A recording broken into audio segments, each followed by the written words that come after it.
On this podcast, I've come back to meet my old media studies tutor, Neil Nixon. Right. Hello, Shane. You I haven't changed a bit. Yeah? No, well, you haven't, though. That's what I said when you walked in. I said you still look as young as you did back then. Thank you very much. I was a lot fitter then, and if I look at photographs of myself, then the thing I notice is I was running nearly a couple of thousand miles a year, so I was a lot thinner in those days, which I wouldn't do now because I worked out I'm so slow these days that if I trained for a marathon, it'd be like I'm in a full-time job. It's so many hours a week. Yeah. But I think you was, and I've said it to you on the phone, you was one of the most influential people that I've met in my life.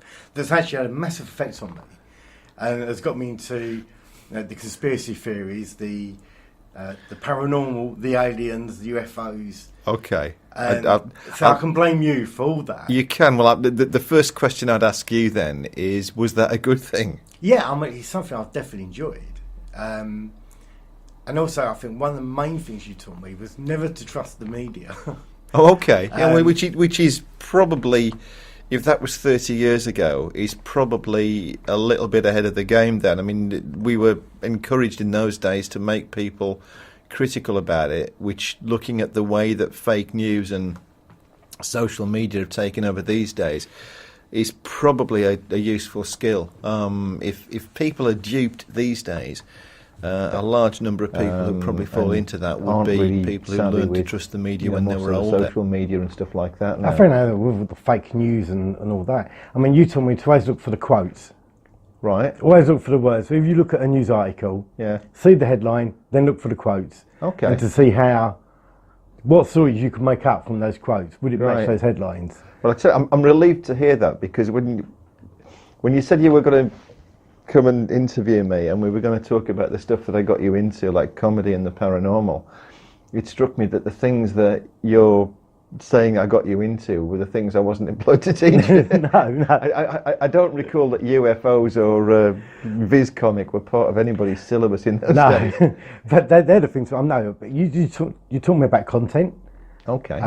About ideology, about how the media is controlled and all that, which was like so important. Going through my life, knowing where people were trying to control you or trying to make me think a certain way, and to be outside that box, not to be one of those people that just follows, right, but can actually think independently and see things differently to everyone else who's following the sheep. Yeah. And that is what you taught me to be.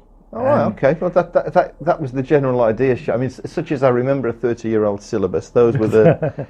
Well, no, but the critical awareness stuff on it, and as I recall it, words like ideology were actually somewhere in the learning outcomes that we were supposed to be teaching back in those days. So, good.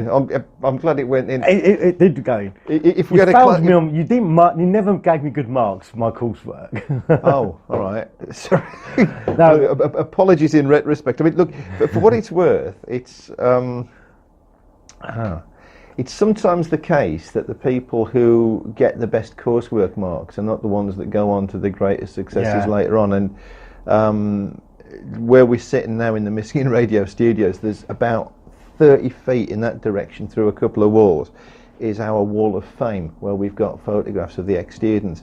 And it's interesting that, without naming any names, there's somebody on that wall of fame who probably earns as much as about 3/4 of the rest of them put together. And that person hasn't got a degree, which is interesting, just was very single-minded about where they went.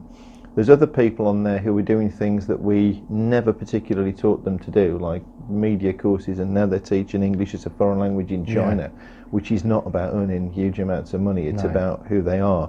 So in certain cases, it's not necessarily about the marks or about the specifics of it. You know, it's not what we're graded on Ofsted for, but if you bring something out in somebody, so apologies with the marks, but that might have been, like it often is, that's pedantic about literally how ideas are expressed. But I think that's me not sticking to the criteria that was being taught. Yeah, and going off with your enthusiasms, but if you then, if a few years later you find yourself ghost hunting and you're thinking, well, I can't imagine a place I'd rather be, then, you know, that's not a bad thing. And I think it was that at the time, I used to ask, well, the course asked for a breakdown of something, and I'd give you 6 pages, and everyone else would give you like half a page, and they'd get A and I get a C.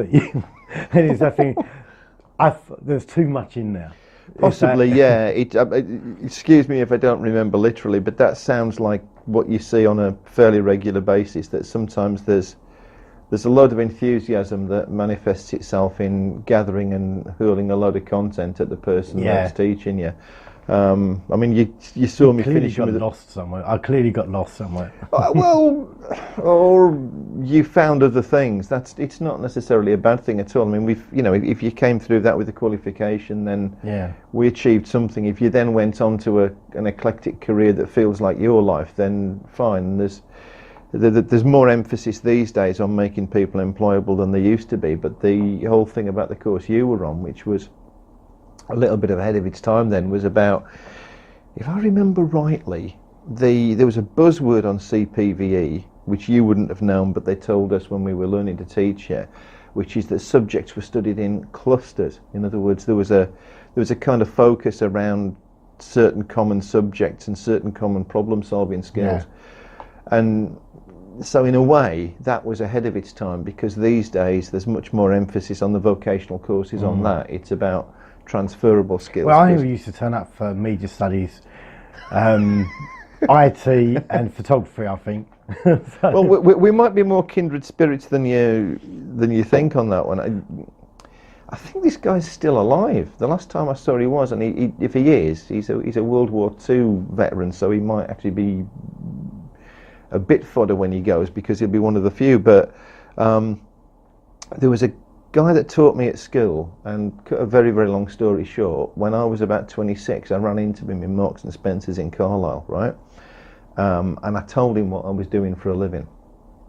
And he thought I was winding him up, because similar to yourself then, I wouldn't have distinguished myself in the sixth form as a naturally gifted student. Yeah, right? And that's interesting, because I don't have an English A-level, although I studied it, but I tell the students this, and it would be under current educational regulations, it would be expellable now.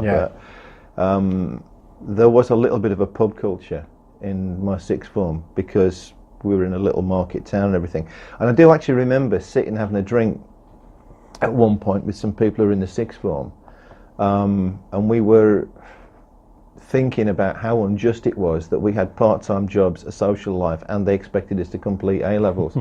And there was a discussion about the fact that any 2 good A-levels would get you to uni, which then morphed into a discussion about, right, which ones are we going to fail? And I chose to fail English. Well, I didn't choose, it wasn't as blatant as that, but basically I concentrated on the 2 I knew I could smash. See, I had a media studies teacher that kept telling us to go to comedy clubs. Yeah. So. Yeah, all right, but I'm not saying it's a good thing, but in some... but it was, but that's the thing. You had that balance of, you knew what you had to teach us, but also you knew not to be stuck on a pedestal, come down to the level that we were talking about, that ironically, you was writing the stuff that we was into. Like, we was into Viz. That was coincidental, by the way. Viz and brain damage. And we found out, you see the magazine there one day, we was reading it, and you went, go to the credits. Oh, right, did I? And your name was there. And we was like, nah. And yeah, it was you. And then, to prove it, then you done a bit about our old media studies teacher, because we had 2. We had you and, I can't remember, it was John or something like that. Oh, and, right. And you'd done a bit at Elvis, working in a chip shop and living above a flat in a chip shop. And would the name be John Meredith? Now, John Meredith, he was the CPV runner. He was. So he was that year. But no, he was quite a short guy with jet black hair. I have to go through the brain damage thing and try and find it, because his name's in there. Oh, is it? Okay. Right. It might have been one of the ones that was only in for a short time. There were a couple of people who were with us for, as I recall it, less than 1 academic year. They only sort of did September and to June. So, well, actually, which under the old conditions of service would be a year, wouldn't it? But yeah, because I think, I'm not sure if you left after, when I left, I think you might have moved on. I'm not sure if you stayed around that much longer. I left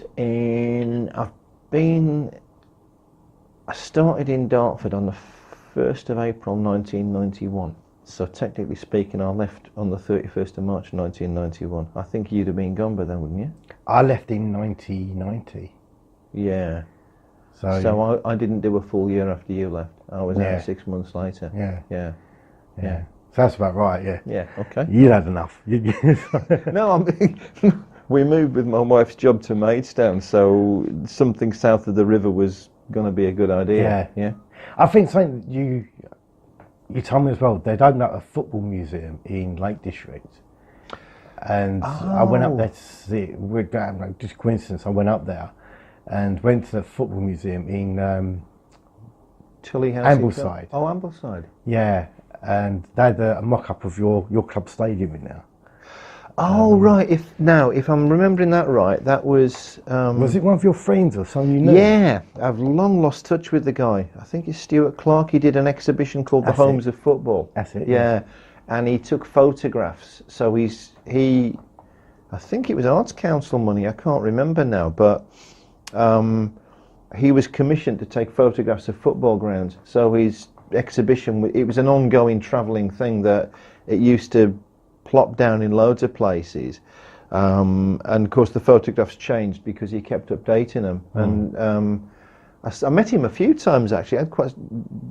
It's pre-email days those, but I had some dealings with him. I wrote a couple of articles about it, and I met him. He put the exhibition on in Tully House in Carlisle, which was quite impressive because they actually gave a lot of it over.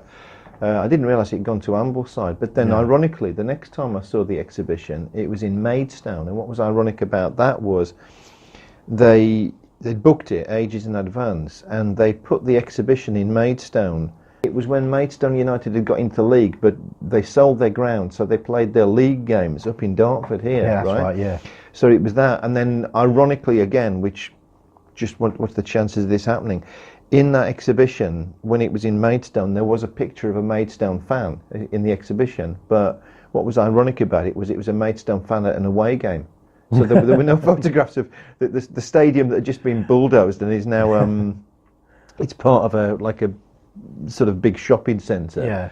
Like warehouse unit size. Yeah, that's where the old site is. There were no photographs of that old London Road ground in there. Yeah, that's weird to say. I remembered a lot. I've remembered a lot of what you talk. That is amazing, actually, that you remember all that. I'm gonna Google that. I don't know. It's so long since I had any dealings with that. I don't know if the Homes of Football exhibition is still going. Yeah, it'd be interesting to go and see it. See where it's gone.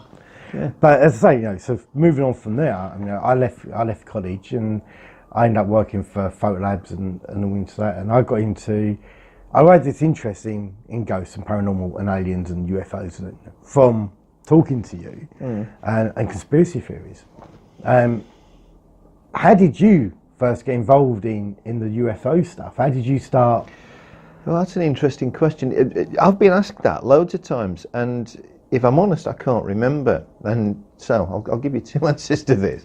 I think I was always curious, and that just sort of satisfied my curiosity. And when I think about it now, that makes sense to me. So it just fired my imagination from as young as I can remember, and so therefore as young as I could imagine anything.